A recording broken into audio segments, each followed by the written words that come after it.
শিশুদের পোলিও মুক্ত ও সুস্থ ভবিষ্যৎ নিশ্চিত করার লক্ষ্যে ইন্টেন্সিফাইড পাস পোলিও ইমিউনাইজেশন দিবস উপলক্ষে মধ্য প্রতাপগড় প্রাথমিক স্বাস্থ্য কেন্দ্রের উদ্যোগে 28, 29 ও 30 জুন 3 দিন ব্যাপী বিশেষ টিকাকরণ কর্মসূচির সূচনা হয়। মধ্য প্রতাপগড় প্রাথমিক স্বাস্থ্য কেন্দ্রের আওতাধীন মোট 58টি কেন্দ্রে শিশুদের পোলিও ড্রপ ও প্রয়োজনীয় টিকাকরণ প্রদান করা হবে। স্বাস্থ্য দপ্তর জানিয়েছে, যেসব শিশু কোনো কারণে নির্ধারিত কেন্দ্রে উপস্থিত হতে পারবে না, তাদের বাড়িতে গিয়েও স্বাস্থ্যকর্মীরা পোলিও ড্রপ ও টিকা প্রদান করবেন, যাতে কোনো শিশুই এই কর্মসূচির বাইরে না থাকে। এদিন কর্মসূচির উদ্বোধনী অনুষ্ঠানে উপস্থিত ছিলেন 43 নম্বর ওয়ার্ডের কাউন্সিলর তথা ডেপুটি মেয়র মনিকা দাস দত্ত। তিনি রাজ্য সরকারের এই জনস্বার্থমূলক উদ্যোগের প্রশংসা করে বলেন, মধ্য প্রতাপগড় প্রাথমিক স্বাস্থ্য কেন্দ্রের আওতাধীন 21,332টি পরিবারের মধ্যে প্রায় 8,500 শিশুকে এই বিশেষ কর্মসূচির আওতায় এনে পোলিও ড্রপ ও টিকাকরণ প্রদান করা হবে। তিনি সকল অভিভাবকদের কাছে শিশুদের নির্ধারিত সময়ে টিকাকরণ কেন্দ্রে নিয়ে আসার আহ্বান জানান।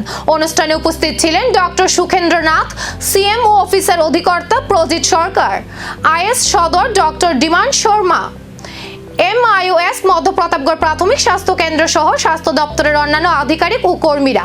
স্বাস্থ্য দপ্তরের পক্ষ থেকে জানানো হয়, শিশুদের সুস্বাস্থ্য ও পোলিও মুক্ত সমাজ গড়ে তুলতে এই কর্মসূচি অত্যন্ত গুরুত্বপূর্ণ। তাই সকল অভিভাবককে তাদের শিশুদের টিকাকরণ নিশ্চিত করার জন্য এগিয়ে আসার আবেদন জানানো হয়েছে। অন্তর্গত যতগুলি ওয়ার্ড আছে সেই ওয়ার্ডের মধ্যে আমরা 58টি জায়গাতে আমরা সেই বাচ্চাদের পোলিও এবং টিকাকরণের ব্যবস্থাপনা করা হয়েছে। সেই জায়গায় আজকের দিনে অভিভাবকরা তাদের শিশুদের নিয়ে আসবেন, পোলিও এবং টিকাকরণ করা হবে। আগামী 2 দিন 29 এবং 30 তারিখ 2 দিন আমাদের স্বাস্থ্যকর্মীরা বাড়ি বাড়ি গিয়ে যে সমস্ত শিশুরা আজকের দিনে এই পোলিও বা টিকাকরণ কেন্দ্রে এসে শিশুদের নিতে পারবেন না যে কোনো কারণবশত, আমাদের স্বাস্থ্যকর্মীরা ওনাদের বাড়িতে গিয়ে সে টিকাকরণ করে আসবে।